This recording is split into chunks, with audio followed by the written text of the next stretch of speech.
What's up? So today I'm going to do a tribute album to this album right here that turns 25 years old. This album right here is called 12 Play by one R. Kelly. And I don't care what nobody says. If you was around 25 years ago when this record dropped, this was a huge record. Not just an R&B and pop, hip hop hits, but it took the Chicago native and took him into a whole different stratosphere. Put him at the R&B lover man table with the Marvin Gayes, with the Teddy Pendergrasses, with the Barry Whites, with the Luther Vandrosses, and whoever else you want to put in there. But with the old school Sam Cooke on the corner type of harmony.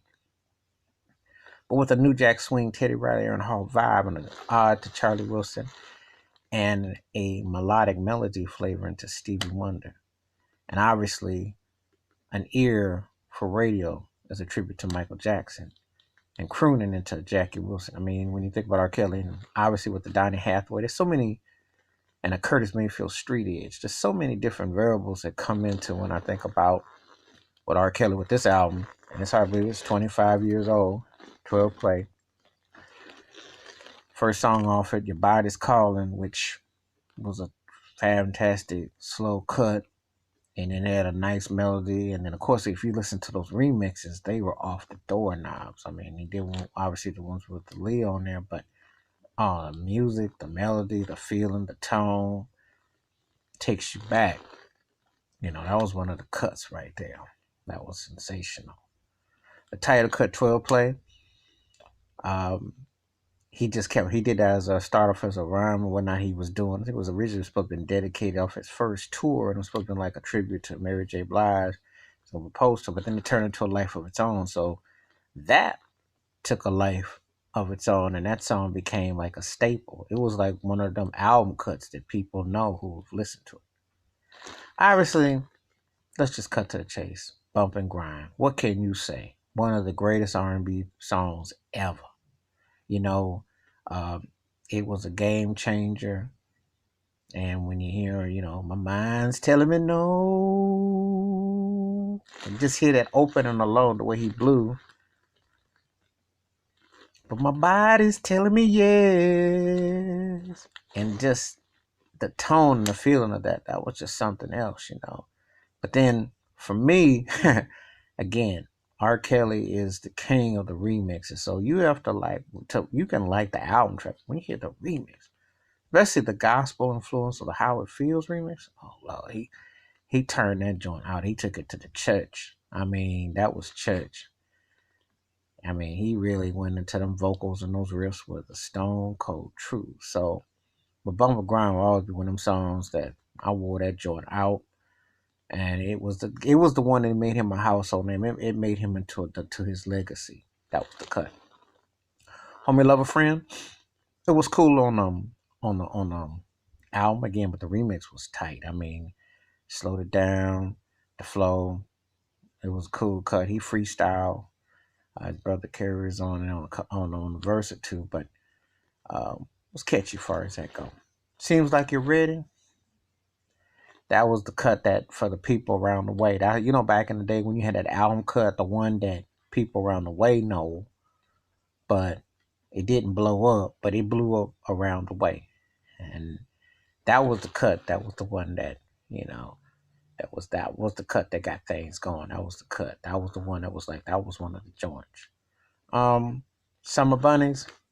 You got to listen to the remix when he used "It's a Shame" to spin it with the remix on it. Now Leah was on the hook. That was tight. I like that a lot. In fact, the remix, some of the songs like that, like the music was cool on the record, but when you got the remix, it was like he went into another overdrive. And that was the talent of this. That's how bad R. Kelly is that his remixes are better than most people's album versions. Like when he got into a remix, that's the thing I've missed in the last few years because his remixes will spoil you silly. I mean, he got a way of dropping the remixes and adding a verse or his vocals or instrumentation. He is the king of the remix. I don't care what nobody says. KO's be killing a remix. Um, Dug his cover of Sadie, those Spinners classic, and one of the few songs he's covered on his records, and he did a good job of it. He did a nice job of it. It was a nice job. I like how he did that one. Sex Me Part 1 and Part 2. But that was pretty straightforward, but it worked real well with the theme of the album. It was really cohesive with that. It was pretty straightforward cut. It worked all right. It was he had some cuts where he was like throwing it back, and that one had that rawness to it. So that one was like a sing along how he did that, and that was really cool. Um, I like the Crouch on You. The chorus was memorable. It was funny because he has the way he breaks down the vernacular way he talks, and his songs or something can be real raw. But that one was pretty straightforward. Back to the Hood of Things. I like that. He was definitely inspired by Snoop and Dre and stuff for what he was trying to do with rap. He's an underrated MC, by the way. Kels can spit. Kels can spit some bars. Like I said, he's one of the most vocally versatile artists I've ever heard because he sing different styles and he can flow. He got some flow, you know.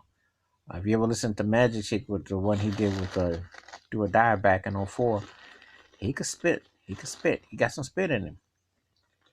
Freak the Body was alright. And some of these songs, they alright. I mean, because like the greatness outweighs some of the songs that might be considered filler. But and some of them just sounded like around that time. Now I'm gonna tell you a real interesting track was For You.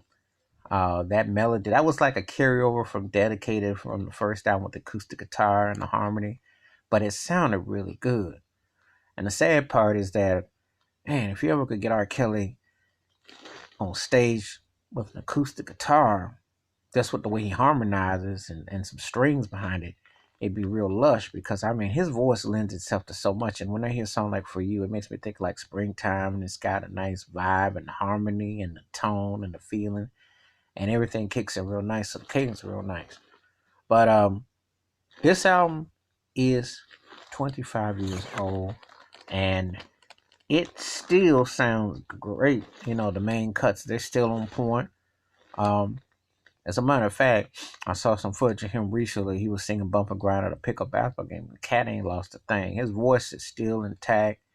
He smoked stogies and drank, but he must have like some Nat King Cole borrowed time on them tones because he still, you know, you know, um, still got it vocally, and it's just a reflection, just to say that the man made a classic album that has endured the time, and we're talking 25 years later, and it's hard to believe how much time has gone by, but he definitely made a classic. One of my favorite albums by him.